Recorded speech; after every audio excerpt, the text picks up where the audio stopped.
I've noticed with students, even really, really good students, is that no matter how diligent they are and how well they practice and how hard and how long they practice, sometimes they just can't push through that barrier of being very technically adept and then make that go into making music instead of just very good replication of what appears to be written on the page. And I think part of the issue, and this is what I've discovered in the past few months of teaching, is that there is a lack of listening that sometimes goes on, especially among students who are working on something that is at the very height of their capabilities, because they're so involved in the actual battle with the instrument that their ears only register that they are playing the notes and not how they are playing the notes. And so this is a conversation I've been having that's been very useful. And I ask my students, what's the difference between hearing and listening? And I think there are two main things to consider. The first one is that hearing is quantitative. I hear that, it is an F sharp.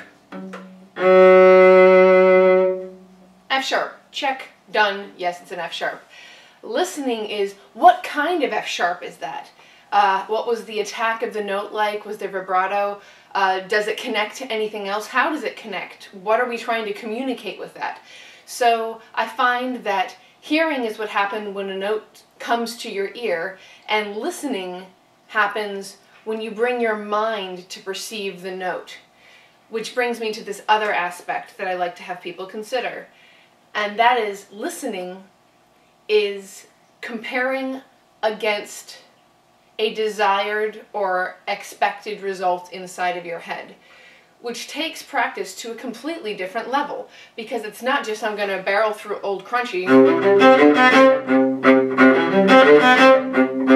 but that I'm going to set an intention for each of those notes, or have an idea for any number of technical or sonic properties that you want it to have.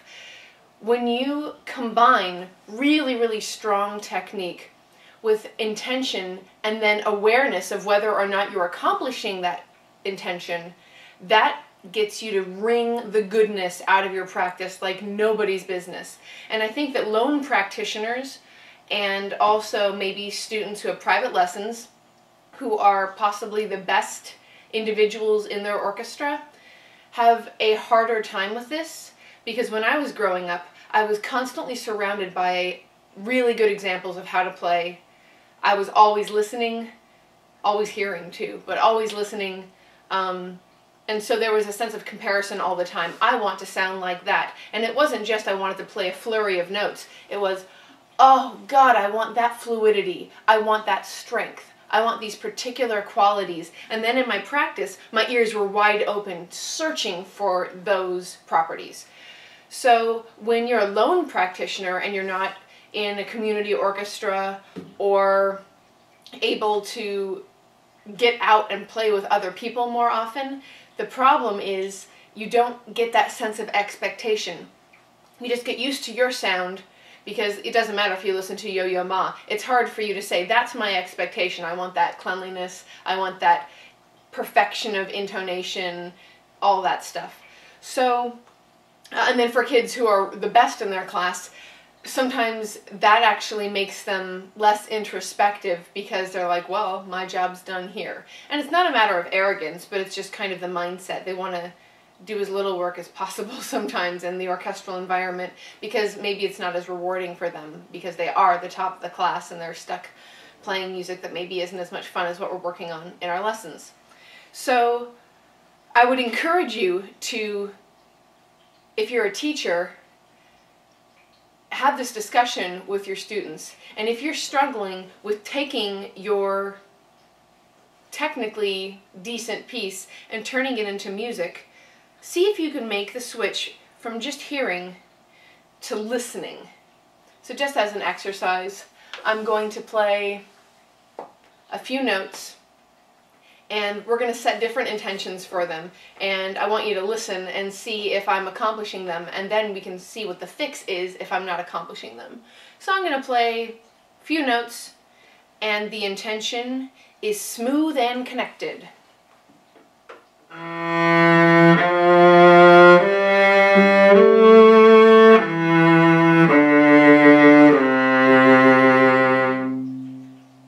was listening like crazy, and what I was listening for are the joins between the notes, right? That there's absolutely no space there. Now, listening for that, fine. How do you make it happen? Well, what I did was I went back to my technical directions that my teachers have written for me in my book, and I know that when we're working on smooth bows, we're working on having a loose thumb, having fingers that are simply telegraphing what the arm is doing. So, for instance, if my goal was smooth and fluid, and it ended up sounding like this,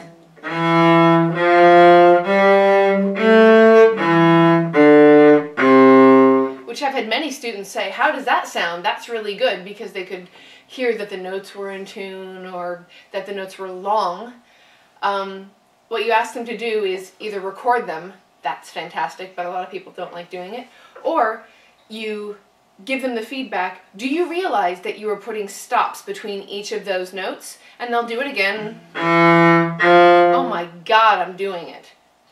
Then tell them, or tell yourself if you're practicing, the stops are something I'm adding.